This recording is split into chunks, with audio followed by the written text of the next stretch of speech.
이야기를 들어요. 내가 하나님께 기도도 하고 또 열심히 신앙생활을 했는데 왜 하나님이 안 살아계신 것 같냐고, 왜 내 기도 제목이 안 이루어지냐고. 오늘 그런 분들에게 이렇게 전해드리고 싶습니다. 지혜로 내 방법과 감정과 생각으로 하나님을 경험하는 게 아니라 지혜로. 그렇게 강사 목사님한테 욕먹고도 또 아멘 안 하는 거 봐요. 또 지혜로 하나님을 경험하는 거예요. 하나님을 경험하는 것은 하나님의 길로 걸어갈 때, 하나님의 약속 안에 들어올 때, 하나님의 말씀 안에 거할 때, 이때 바로 거기서 하나님을 경험하게 되는 건데, 우리는 내가 하고 싶은 대로, 내가 감정대로, 내가 원하는 대로 다 해놓고, 그리고 하나님 어디 있냐고 이렇게 말할 때가 있다라는 거예요. 그래서 오늘 진짜로 하나님의 살아계심을 경험하기를 원한다면 정말 하나님의 살아계심을 경험하는 길이 어딘가, 그게 바로 지혜의 길이라는 걸 깨닫고 그 지혜의 길에 대해서 도전하고 한번 그 길을 걸어가 볼 수 있는 하나님의 거룩한 백성 되기를 주의 이름으로 축복합니다. 마태복음 25장에 보면은 열처녀의 얘기가 나와요. 다 뭐 성경 마태복음에 있는 얘기들은 다 읽어보셨죠? 이거 모르는 사람은 간첩이에요, 그죠? 네, 모르는 사람은 이단이고. 그런데 이 열처녀 가운데에서 25장에 뭐라고 설명하고 있느냐? 10명 중 5명은 뭐하고요? 미련하고 5은 어떻다고요? 슬기롭대요. 10명이 똑같이 신랑의 혼인 약속을 받았어요. 이스라엘의 결혼 풍습을 보면 먼저 1년 전쯤에 약속을 합니다. 약혼을 합니다. 그리고 그 1년이라는 시간 속에 뭘 하느냐면 신랑은 신부를 위해서 집을 단장하고 준비를 하고, 신부는 또 신랑을 위해서 또 살림을 할 것과 마음가짐과 여러 가지 정결한 시간을 보내고 나서 1년 뒤에 신랑이 신부에게 찾아오는 그런 풍습이 있어요. 이 모습이 바로 그것을 빗대어서 비유하신 거예요. 주님께서 우리들에게 신랑이 되겠다, 너와 나는 결혼했다, 이렇게 약속을 하시고, 그리고 이제 처소를 예비하러 가셨고, 그 처소를 예비하러 하신 분이 다 그 천국이 마련되면 이제 어떻게 한다라는 거예요? 우리에게 오신다라는 거예요. 그런데 그 1년이라는 그 신랑이 오기까지의 기간 속에서 똑같이 약속을 받았음에도 불구하고 어떤 사람은 슬기로운 사람, 어떤 사람은 미련하게 됐다라는, 이것을 오늘날 교회로 얘기한다면 똑같이 교회를 다니고 있고 하나님을 믿는다고 얘기를 하는데 여기에 슬기로운 자가 있고 미련한 자가 있다라는 거예요. 그런데 여러분 결말을 아시죠? 누가 그 혼인잔치에 들어갔어요? 슬기로운 사람. 하나님의 약속을 받았다고 다 혼인잔치에 들어간 것이 아니라, 입으로 나는 주님과 결혼했다고 말을 해서 그 혼인잔치에 들어가는 것이 아니라, 지혜롭게 살아갈 때, 지혜로운 삶을 살아갈 때, 하나님이 원하는 방향의 길을 계속 걸어갈 때, 거기서부터 혼인 약속에 대한 구원의 역사를 받았다라는 거예요. 여러분 이걸 잘 생각하세요. 내가 교회 다닌다고 해서 다 구원받는 게 아니구나. 내가 미련하게 될 수 있겠구나. 혼인잔치에 못 들어갈 수 있겠구나. 한번 옆 사람 바라보세요. 들어갈 것 같은지 안 들어갈 것 같은지. 근데 지금은 몰라요. 다 들어갈 것 같죠. 다 올라갈 것 같죠. 근데 못 들어갈 수도 있다라는 거예요. 여러분 그거를 늘 살펴보고 점검해보고 우리 안에 성령님의 거울을 통해 나를 한번 살펴보기를, 그리하여 정말로 한 사람도 빼놓지 않고 여기 있는 모든 분들이 다 혼인잔치에 들어가길 주의 이름으로 축복합니다. 그런 의미에서 옆 사람 축복하겠습니다. 꼭 그날에 봅시다.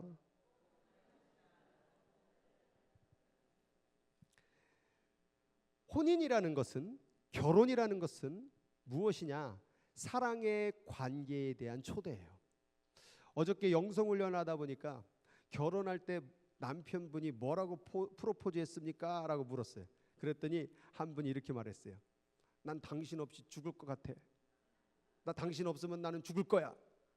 그렇게 뭐 한 거예요? 프로포즈 한 거예요.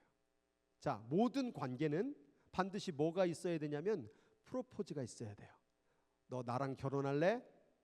너 나의 사랑을 받아줄래? 이렇게 프로포즈 했을 때에 뭐라고 상대방이 답해야 돼요? 승낙. 그래, 너가 나 없이 죽을 것 같아? 그러면 안 되지. 어제 그분이 그러더라고. 아유, 그러면 안 되지 하고 승낙을 했더니 결혼의 관계, 사랑의 관계가 되었다라는 거예요. 자, 그렇다고 한다면 우리가 하나님을 믿음에 있어서, 하나님과 관계를 이룸에 있어서 누가 먼저 프로포즈 하셨어요? 누가 먼저? 하나님이 먼저 해주셨어요.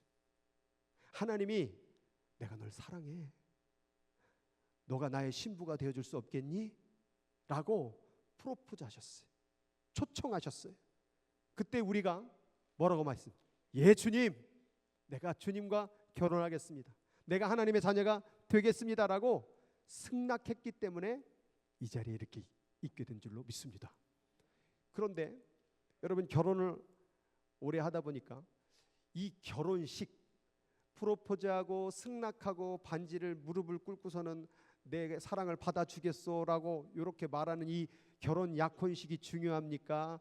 결혼 생활이 중요합니까? 말은 아주 뻔지르르하게 아주 물에다가 손에다가 물 한 방울 안 묻히겠다고 약속을 하더니만 검은 머리가 파뿌리가 되도록 사랑하겠다고 하겠지만 우리 교인분들은 먼저 떠나버리고 약속은커녕 엉망진창으로 마음에 속색이고 힘들게 하고 상처줬던 인생을 생각하면 결혼식은 중요해요, 안 중요해요? 여기 청년들 속지 마셔. 손에 물 한 방울 안 묻히겠다는 그 거짓말에 속지 말고, 난 너만만 바라볼 거야 라는 말에 속지 말고, 결혼식이 중요한 게 아니라 결혼의 삶이 중요하다는, 사랑의 삶이 중요하다는.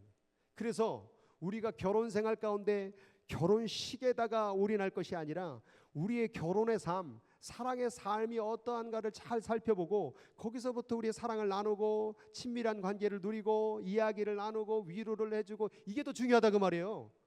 그러면 신앙생활도 똑같아요. 입으로는 하나님 믿겠습니다, 나 하나님 사랑하겠습니다 라고 말을 했던 그 신앙이 삶을 들여다보니까 엉망진창 자기 멋대로 살아간다고 한다면 지금 뭘 망친 거예요? 결혼 생활을 망치듯이 신앙 생활을 망치는 거예요. 그럼 이 결혼은 어떻게 되겠습니까? 파탄되는 거예요. 아, 내가 결혼 생활을 망치면 아무리 약속 있고 언약 있고 결혼을 했다고 할지라도, 내가 하나님의 자녀라고 말할지라도, 아까 열처녀가 주님의 약속을 받았다고 할지라도 뭐가 없으면, 이들이요 다 등을 가지고 있었어요. 근데 5처녀는 뭐가 없었는 줄 아세요? 기름이 없었어요. 기름. 그 기름이 뭐냐? 결혼의 삶이요, 신앙의 삶을 얘기하는 거예요. 등을 가지면 뭐합니까? 약속을 가지면 뭐합니까? 신부가 되면 뭐합니까? 삶이 없는데. 그래서 오늘 이렇게 예배드리고 말씀을 읽고 기도하는 이 신앙의 삶이 얼마나 중요한지를 깨달아야 된다는 거예요. 그래서 우리가 이 사랑의 삶을 살아갈 때 결혼이 행복한 거고 주님의 관계가 유지되는 것이고, 이 관계를 통하여 우리는 그 혼인잔치에 들어가는 것이다 라고 얘기를 할 수가 있는 것이죠. 이사야 말씀에 보면은 하나님께서 이사야를 통하여 뭐라고 말하냐면, 의를 따르며 여호와를 찾아 구하는 너희는, 자, 요 파란색으로 된 의를 따르며 여호와를 찾아 구하는 너희는, 여기 서면 우리 신앙생활 끝난 거예요. 왜? 내가 의를 따라가고 여호와를 찾고 구하는 사람인데, 내가 기도하는 사람인데 도대체 뭐가 문제입니까? 그런데 이렇게 의를 따르고 여호와를 찾아 구하는 자에게 하나님은 이사야를 통해 뭐라고 말하냐면, 너희를 떠낸 반석과 너희를 파낸 우묵한 구덩이를 생각하여 보라. 너희의 조상 아브라함과 너희를 낳은 사라를 생각하여 보라. 아브라함이 혼자 있을 때 내가 그를 부르고 그에게 복을 주어 창성하게 하였느니라. 그런데 13절로 넘어가니까, 하늘을 펴고 땅의 기초를 정하고 너를 지은 자 여호와를 어찌하여 잊어버렸느냐. 처음에는 하나님 따라가겠다고, 교회 잘 다니겠다고, 하나님 믿어보겠다고 말했던 그 사람이 점점점 시간이 흘러가면서 뭐라고 말하냐면 여호와를 잊어버렸다라는 거예요. 여러분, 이게 문제예요. 결혼을 잘 했는데 처음에는 막 자기 심장을 꺼내 놓을 만큼 사랑을 했는데 결혼하다 보니까 어느덧 점점점 사랑과 멀어지는 삶을 산다라는 거예요. 여러분, 우리가 지혜가 왜 필요하냐? 지혜가 바로 그 처음에 언약했던 약속대로 따라가는 삶이기 때문에, 결혼의 삶을, 사랑의 관계를 유지하는 삶이기 때문에 우리는 지혜를 따라가야 된다는 거예요. 지혜를 따라가지 아니하면 여호와를 잃어버리고 그 사랑을 잃어버린 삶을 살아갈 수밖에 없다라는 거죠. 그러면 왜 사람들이 이 사랑을 잃어버릴까? 왜 하나님의 관계 가운데에서 고장난 일들이 벌어지는 것일까? 첫 번째가 자기 독선이 독선. 여러분, 관계 가운데에서 제일 힘든 게 뭐냐면 상대방을 고려하지 않는 관계가 제일 힘들어요. 지만 생각해. 뭐 밥을 먹어도 자기만 생각하고, 설거지를 하는 아내 생각지도 않고, 자녀들이 어떻게 뒹굴러 다니든 아프든 괴롭든 상관도 안 하고 자기만 생각하는 이 사람들은 굉장히 자기 독선에 빠지기 때문에 결혼 생활이 힘들어져요. 그래서 하나님을 믿는 가운데서도 이렇게 자기 독선으로 하나님의 관계, 하나님의 형편, 하나님의 마음, 하나님의 뜻 관계없어요. 자기가 하고 싶은 대로 하는 거예요. 예배 드리고 싶으면 드리고, 기도 안 하고 싶으면 안 하고, 말씀 읽고 싶으면 읽고, 안 읽고 싶으면 안 읽고, 그리고 뭐라고 말하는, 나 하나님 믿어, 나 천국 가. 이게 자기 독선 신앙생활이에요. 한번 보세요. 옆 사람 있나 그런 사람? 없는 것 같아. 할렐루야. 부흥회를 하더니 많이 변화가 됐어요. 할렐루야. 두 번째는 뭐냐? 두 번째는 자기 확신. 요 사람은 또 뭐냐? 내 아내는 나만 사랑해. 지금 아내가 어떤 맴인지도 모른 채 우리 아내는 날 사랑해, 우리 남편은 날 사랑해, 이렇게 착각하는 자기 확신에 관한 사람들이 있다라는 거예요. 이걸 신앙생활에 똑같이 적용한다면 우리 주님은 날 사랑해.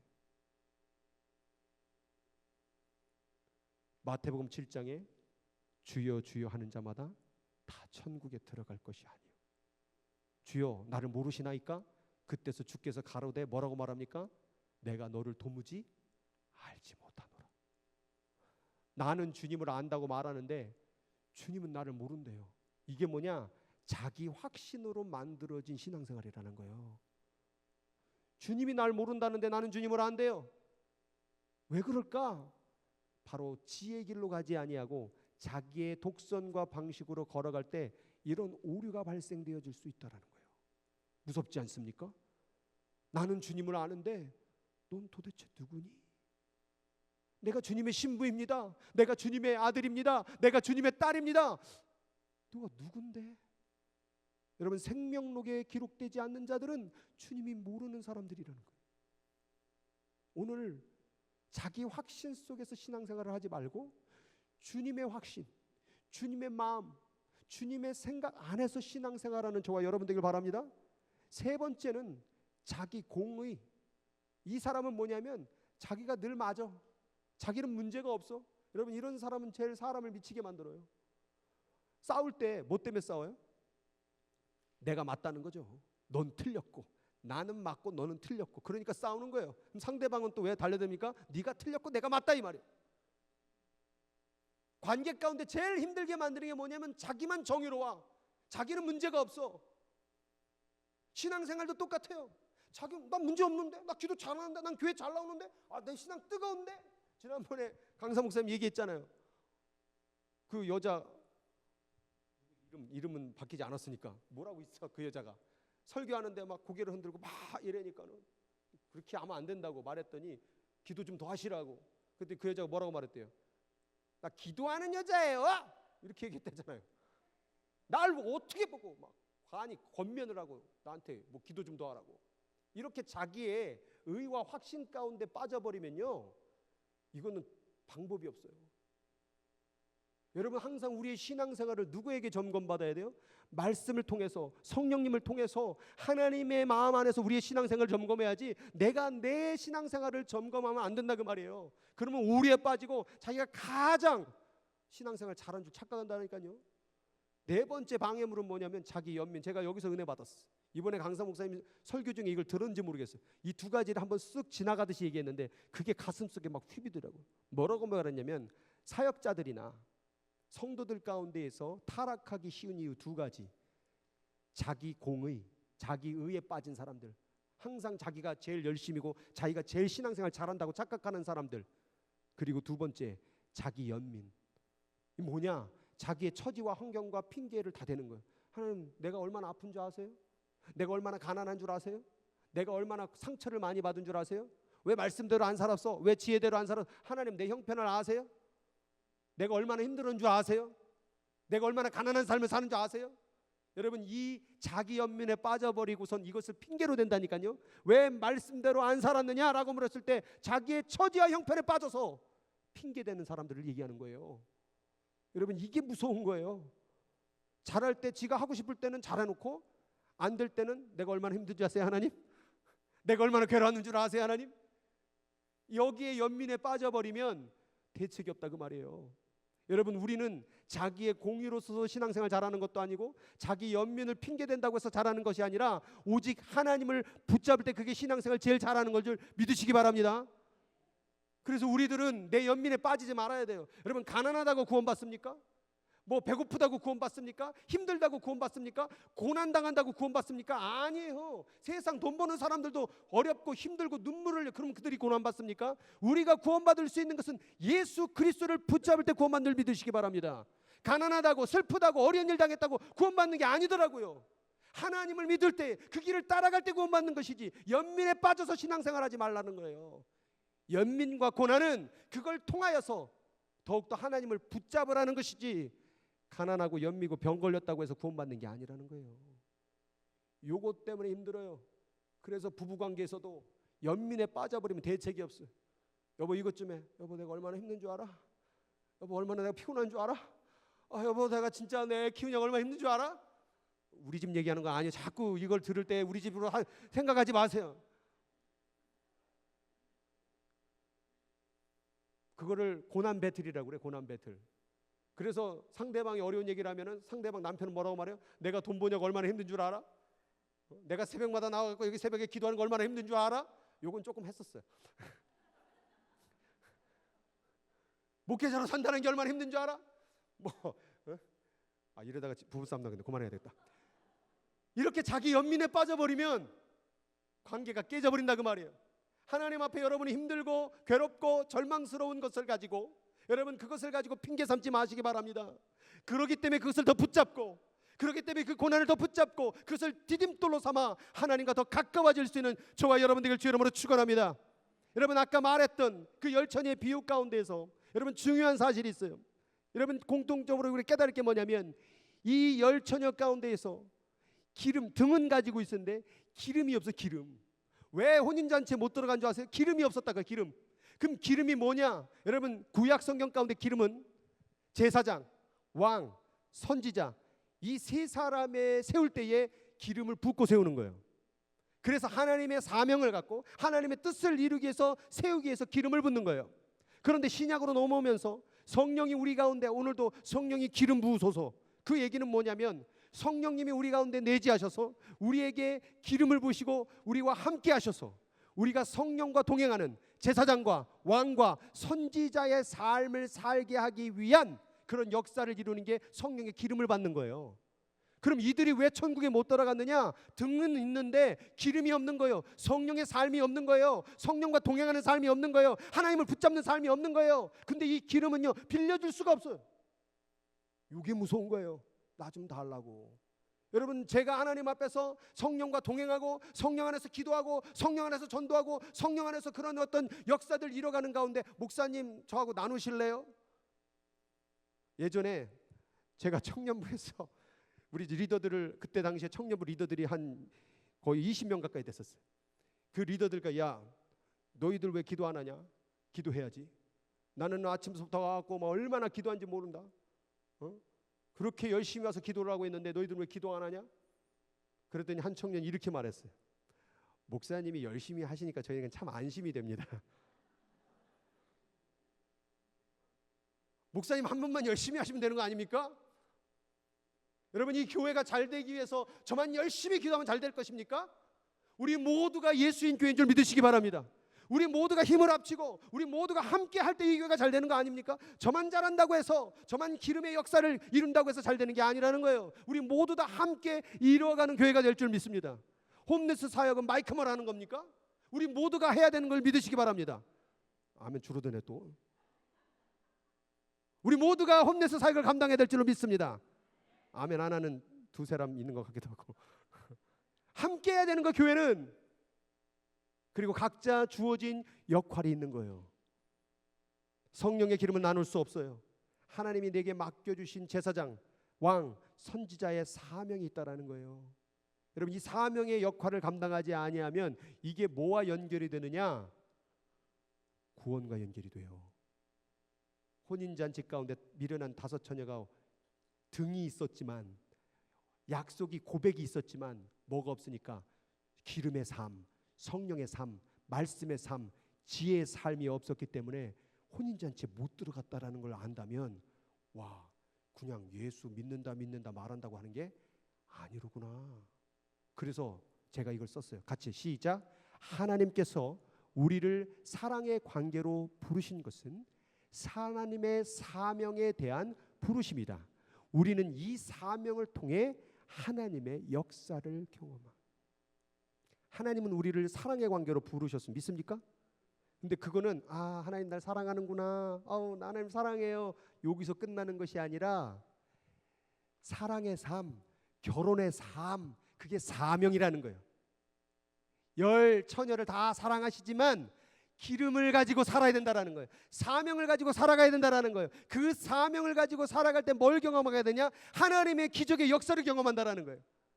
그래서 여러분들이 하나님을 만나고 싶고 기도의 응답을 받고 싶으면 뭘 해야 되냐면 사명을 따라가세요. 지혜를 따라가 보세요. 말씀의 승부를 걸어보세요. 왜 내 삶 가운데 하나님이 없죠? 왜 살아계신 것 같죠? 자기 마음대로 해놓은 다음에 꼭 문제 터지면 하나님 나 좀 살려주세요, 나 좀 고쳐주세요, 이 문제를 해결해 주세요. 네 인생을 보니까 네 마음대로 다 살아놓고 나한테 해결해달라고. 여러분, 하나님은 우리의 방식, 우리의 감정, 우리의 원하는 대로 해결되는 분이 아니에요. 하나님의 방식이 있어요. 그것을 언약이라고 말하는 거예요. 언약 안에 들어올 때, 지혜 안에 들어올 때, 말씀 안에 내가 살아갈 때, 거기서부터 하나님의 역사를 경험하는 거예요. 왜냐하면 하나님은 죄 가운데 역사하는 분이 아니기 때문에. 따라하겠습니다. 하나님은 죄 가운데 역사하지 않는다. 그래서 내가 죄에 거하게 되면 아무리 기도를 해도 이사야 말씀 가운데 하나님의 귀가 둔하여서 너의 기도를 듣지 못하심도 아니요, 하나님의 손이 짧아 너희를 구원치 못하심도 아니라 이는 너희와 나 사이에 죄가 가로막혔습니다. 죄가 뭡니까? 지혜의 길이 있는데, 하나님 원하는 성령의 삶이 있는데 그 길로 가지 않냐고 내 마음대로 사는 것, 그게 죄예요. 내 마음대로 하는 게 죄예요. 하나님 뜻대로 살지 않고 내 마음대로 사는 게 죄예요. 내 마음대로 말하고, 내 마음대로 행동하고, 내 마음대로 화내고, 내 마음대로 싸우고, 내 마음대로 비판하고, 내 마음대로가 죄예요. 하나님 뜻대로 살아가는 게 생명의 길이요, 지혜의 길이라는 거예요. 왜 하나님이 오늘날 살아계심을 경험하지 못하느냐? 왜 기도하는 가운데 하나님을 만나지 못하느냐? 하나님의 뜻대로 살지 않았기 때문에. 저도 한국에서 개척을 한번 했었잖아요. 그때 개척 참 나름대로 열심히 했어요. 영어 주일학교를 만들고, 또 오후에는 또 영어 방과학교도 만들고, 상담학교도 만들고, 또 교회도 개척을 이렇게 해갖고 막 어디 커피숍 망한 데 해가지고 한 100만 원으로 의자 막 책상 사가다 커피숍 상담센터도 만들고 나름대로 열심히 했어요. 근데 자꾸 안 돼. 교회가 안 돼요. 왜 안 됩니까 하나님? 왜 안 됩니까 하나님? 라고 반문을 했을 때 지나온 세월 속에 이렇게 들여다보니까 내가 하고 싶은 대로 목회를 했다라는 거예요. 내가 하고 싶은 대로 해서 하나님이 축복을 주는 게 아니라 하나님이 원하신 대로 할 때 거기 하나님 축복이 있더라.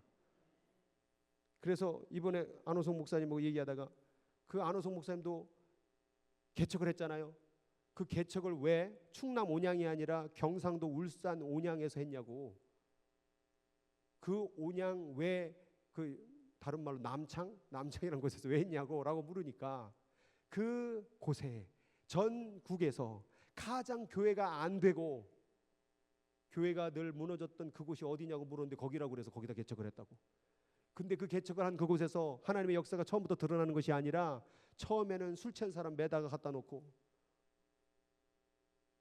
그래서 한 명 놓고 설교하고 말하다 보면 한참 설교하다 보면 술이 들깨가지고 설교 끝날 때쯤에 술 깨고, 또 한 명 더 갈아 넣은 둘이 또 싸우고, 그렇게 술 취한 사람 매다가 놓고 그렇게 10명 15명 모으니까 또 서로 싸워서 또 흩어지기도 하고, 그런 세월 가운데서 또 기다리고 하나님의 뜻, 하나님의 방법, 하나님이 원하시는 뜻을 따라서 목회를 하여서 그 개척교회에서 지금까지 이렇게 성장을 한 거예요. 그렇다고 대단하게 막 어마어마한 대단한 교회는 안 됐지만 그 일대에서는 기적이 벌어졌어요. 교회를 한 곳에서 5번을 줬어요. 여러분, 교회 이 멋지게 잘 줘놓은 다음에 이거 다음 주에 다 부시고 새로 집니다. 그럼 어떻게 될 것 같습니까? 야, 김 목사가 미쳤어. 이거 갑자기 이거 어마어마한 걸 왜 미치고 왜 교회에서 시험 가장 크게 든 교회 건축할 때요. 뭐하러 돈 쓰냐? 그럼에도 불구하고 하나님께서 마음을 부어주셨기 때문에 또 짓고 또 짓고 또 짓고.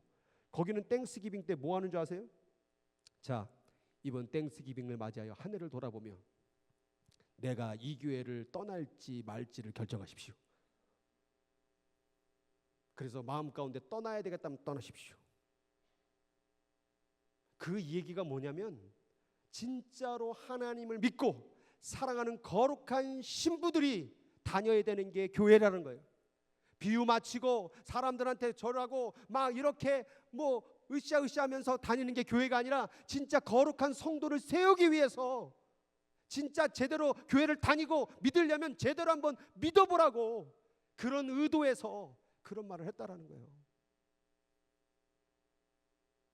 우리가 진짜 예수를 믿으려면 제대로 한번 믿어봐야 되지 않겠습니까?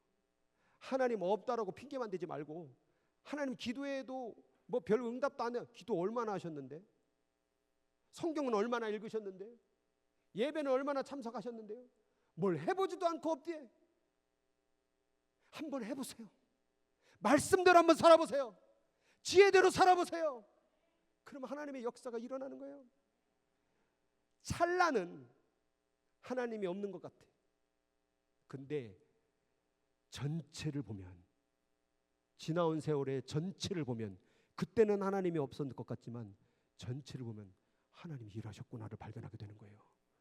그러니까 오늘 찰나보고 낙심하고 열받고 화내지 말고 하나님 없다고 말하지 말고 끝까지 내 삶의 전체를 지혜를 붙잡고 가는 저와 여러분 되기를 주의 이름으로 축복합니다. 그래서 이 비유가 나온 거예요. 말씀이고 지혜요. 말씀을 딱 던져주는 거예요. 지혜를 던져주는 거예요. 그런데 어떤 사람은 깨닫지를 못해. 말씀대로 살면 하나님의 역사를 경험합니다.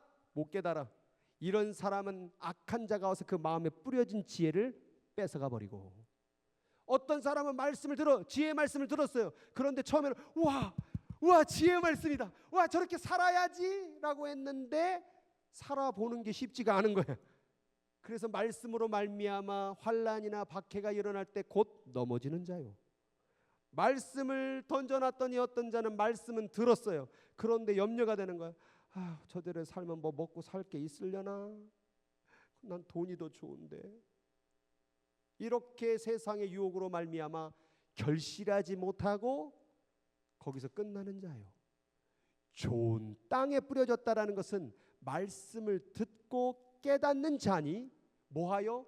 결실하여 30배, 60배, 100배의 열매를 맺었느니라. 이 간단한 논리가 바로 하나님 안의 기적과 역사를 경험하는 비밀이에요.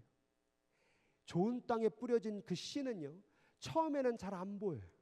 씨앗이 싹이 자라나, 이게 열매를 맺으려나, 말씀대로 살았는데, 기도했는데, 나름대로 열심히 성경 공부도 했는데, 예배도 참여했는데, 봉사도 했는데, 헌신도 했는데 아무것도 안 보이는 것 같으나 그 말씀을 쓰러 살면 나는 하나님의 역사를 경험한다, 나는 살아날 것이다, 나는 회복할 것이다, 나는 그 기적의 하나님을 만날 것이다 라는 것을 믿고 품는 자는 30배, 60배, 100배의 결실을 맺게 된다는 거예요. 요걸 네가 믿느냐? 요거 물으시는 거예요. 믿다가 보면 아닌 것 같고, 따라가다 보면 이 길이 아닌가비요. 따라가다 보면 억울하고, 따라가다 보면 더 고난이 생기고, 그래서 버려버리는 거예요. 가시로 말씀을 찔러버리고 돌밭이 돼서 말씀의 뿌리를 못 내리게 만들고. 여러분, 그러나 좋은 밭이 되어서 그 말씀을 또 품으면 울며 씨를 뿌리는 자는 기쁨으로 단을 거두는 기적의 역사를 맛보게 된다는 게 바로 성경 말씀입니다. 이걸 믿을 수 있는 저와 여러분 되길 주의 이름으로 축복합니다.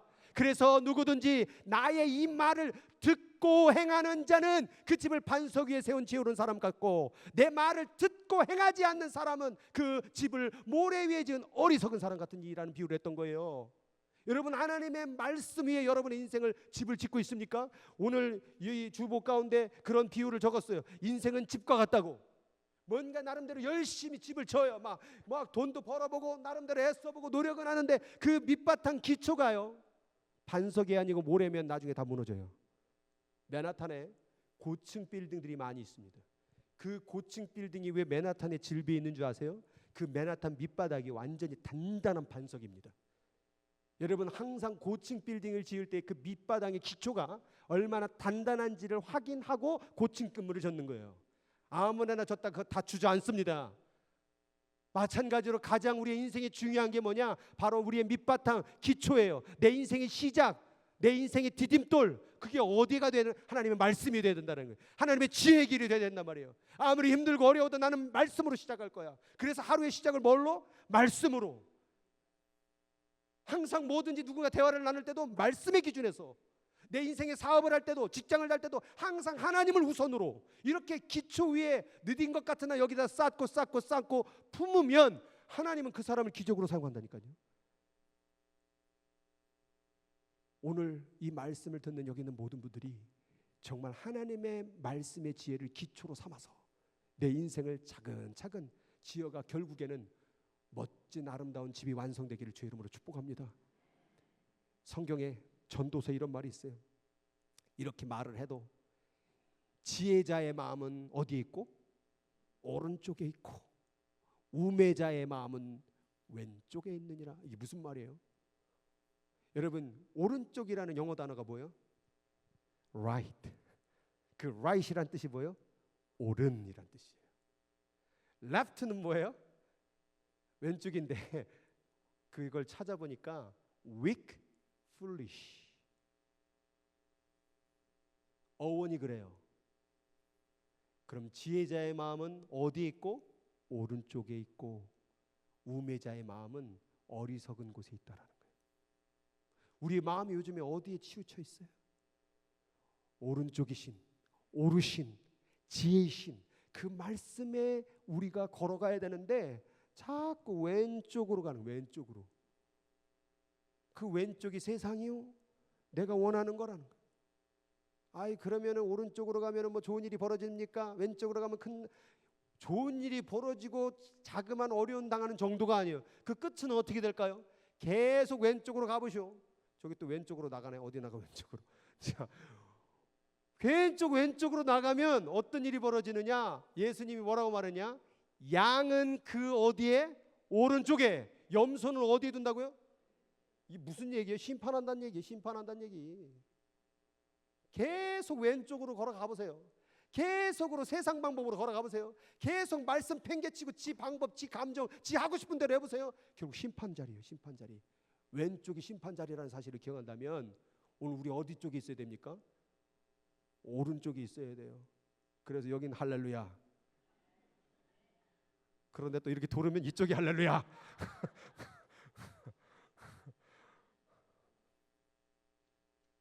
내가 오른쪽에 있는가 왼쪽에 있는가 늘 생각하세요. 내가 지혜의 길로 걸어가고 있는가 어리석은 길로 걸어가고 있는가 늘 점검하세요. 지혜로운 자는 위로 향한 생명의 길로 말미암아 그 아래에 있는 수호를 떠나게 되느니라. 이 말씀을 현대어 성경으로 보니까 지혜로운 사람은 위에 있는 생명의 길로 향함으로 아래에 있는 지옥을 떠나게 된다. 지혜는 단순히 인생 가운데 뭔가 좋고 명철하고 뭔가 그런 똑똑한 길을 선택하는 정도의 수준이 아니라 우리를 천국으로 이끄느냐 심판의 자리로 이끄느냐에 대한 그 길이라는 거예요. 그래서 우리가 지혜를 붙잡는 것은 사는 길이요 생명의 길이요 영생의 길인 줄 믿으시기 바랍니다. 그러나 이렇게 말을 해도 아직도 이 세상의 그늘 아래 머무는 자들이 많이 있죠. 전도서는 이렇게 말합니다. 지혜의 그늘 아래에 있음은 돈의 그늘 아래에 있음과 같으나 지혜에 관한 지식이 더 유익한 것은 지혜가 그 지혜 있는 자를 살리기 때문이니라. 지혜의 그늘, 돈의 그늘, 그게 뭘까요? 영어에 보니까 이렇게 되어 있죠. Wisdom is a shelter. 지혜가 쉘터래요. 보호소래요. 그런데 as money is a shelter. 머니도 우리의 보호소라는 거예요. 자, 우리는 둘 중에 보호소를, 쉘터를 결정해야 되겠죠. 돈을 쉘터라고 생각하는 사람은 계속 돈을 찾아다닐 것이고, 하나님을 쉘터라고 여긴다면 하나님을 찾아가지겠죠. 오늘 내가 무엇을 쉘터로 삼고 내가 무엇을 따라가고 있어, 그게 내 기초라는 거예요. 내 인생의 돈이, 내 인생의 어떤 그 물질이 항상 내 인생의 기준이에요. 직장을 고를 때도 돈 많이 주는데, 뭔가 할 때도 돈 주느냐, 교회 나올 때 뭐 떡 주냐, 뭐 먹는 거 주느냐, 뭐 어디 놀러 가면 뭐 선물 주느냐, 항상 기준이 내 돈, 그늘 아래 머물려고 하는 이 마음, 복이 있겠습니까? 그거 받아 먹을 땐 좋겠죠. 그러나 거기에는 하나님의 복이 없어요. 그러나 하나님을 쉘터로 삼는 사람, 하나님의 말씀을 쉘터로 삼는 사람, 하나님의 지혜를 쉘터로 삼는 사람은 거기에 사는 역사가 일어나는 줄 믿으시길 주의 이름으로 축원합니다. 그래서 지혜를 버리지 마라. 그가 너를 보호하리라. 그를 사랑하라. 그가 너를 지키리라. 그를 높여라. 그리하면 너를 높임을 당하리라. 만일 그를 품으면, 지혜를 품으면 그가 너를 영화롭게 하리라. 영어에 보니까 do not forsake her. 지혜를 여자로 보는 거예요. 관계로 보는 거예요. Love her, esteem her, embrace her. 그를 안어라. 그녀를 품어라. 그녀를 존중하라. 지혜를 존중하라. 지혜를 높여라. 지혜를 버리지 마라. 어렵고 힘들어도 지혜를 품고 한번 살아가 봐라. 내가 역사를, 너를 높여주는, 너를 보호하는, 너를 지켜주는 일을 내가 보이리라. 이게 언약 성경의 전반에 나온 얘기예요. 그런데도 우리는 아직도 왼쪽으로, 아직도 지방법, 지감정, 지생각으로 자꾸 신앙생활, 인생 방향을 그렇게 끌고 가는 거예요. 하나님 말했잖아요. 지혜를 한번 따라가 보라고. 지혜로 따라가면 하나님의 기적의 역사를 경험하게 됩니다. 오늘 눈엔 안 보이는 것 같으나, 오늘 눈에는 그 씨앗이 땅바닥에 있으니 안 보이는 것 같으나 점점 자라나고 왕성하게 되고 30배, 60배, 100배의 결실을, 100배의 기적을, 역사를 맛보게 되리라. 이렇게 말했는데도 아직도 왼쪽으로 기울은 분들이 있어요. 오늘 오른쪽으로 아멘 징그럽게 하네 진짜. 오른쪽으로 지혜로 돌아오시기를 주의 이름으로 축복합니다. 그래서 빌립보서 이렇게 말하는 거예요. 형제들아, 무엇이든지 참되며, 무엇이든지 경건하며, 무엇이든지 옳으며, 무엇이든지 정결하며, 무엇이든지 사랑받을 만하며, 무엇이든지 칭찬받을 만하며, 무슨 덕이 있든지 무슨 기림이 있든지 이것들을 생각하라. 너희는 내게 배우고 받고 듣고 본바를 행하라. 그리하면 평강의 하나님이, 기적의 하나님이 너희와 함께 계시리라. 여러분, 하나님이 함께하면 끝나는 거예요.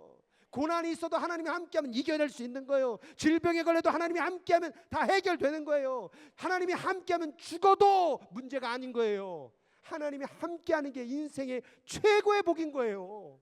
이 복을 위해서 항상 생각하세요. 이게 지혜의 길인가? 이게 하나님이 기쁜 길인가? 이게 경건의 길인가? 참된 길인가? 옳은 길인가? 칭찬받을 길인가? 하나님의 덕을 이루는 길인가? 항상 생각을 해보라는 거예요. 이것들을 생각하라 써 있잖아요. 아유, 그냥 하나님 뜻대로 하시겠지 뭘 난 모르겠다. 생각하라. 생각을 가지고 신앙생활을 해야 되지 않겠습니까? 다 하나님 뜻대로, 하나님 뜻대로 하시겠지 뭘. 아유, 뭐 교회가 하나님 뜻대로 하시겠지 뭘. 생각하라.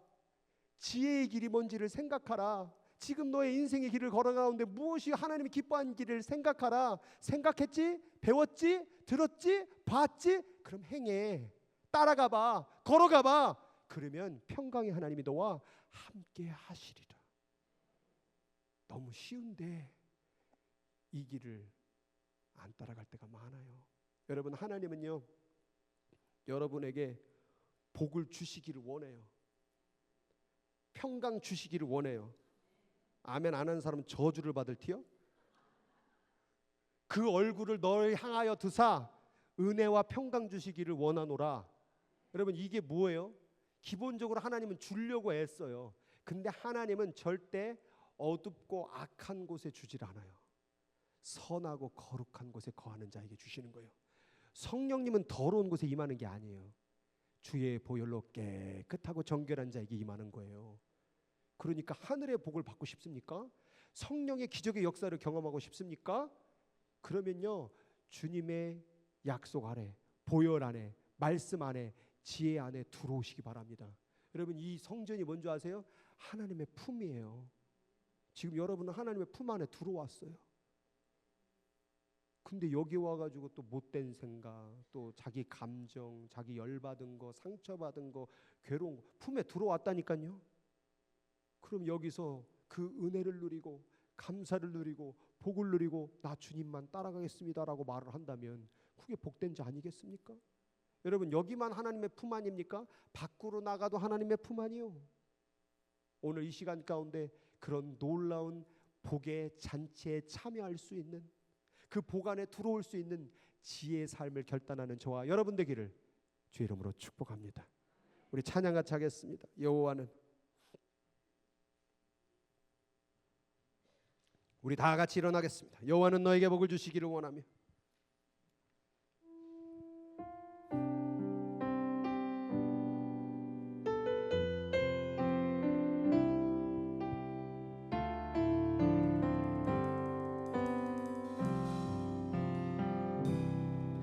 여호와는 너에게 복을 주시기를 원하며 너를 지키시기를 원하시며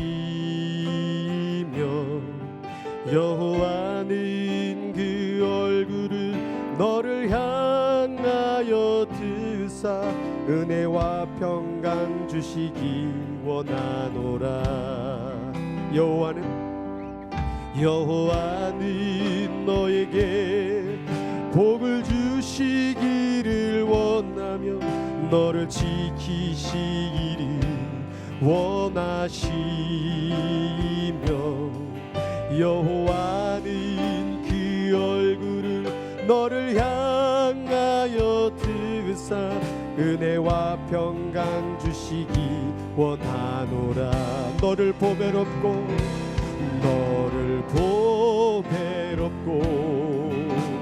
존귀하게 여기시는 하나님이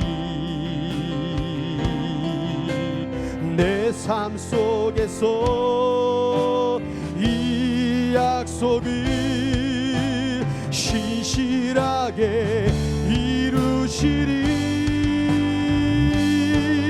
땅에 기름진 것으로 하늘에 신령한 것으로 너를 복주시고 지키시 하나님이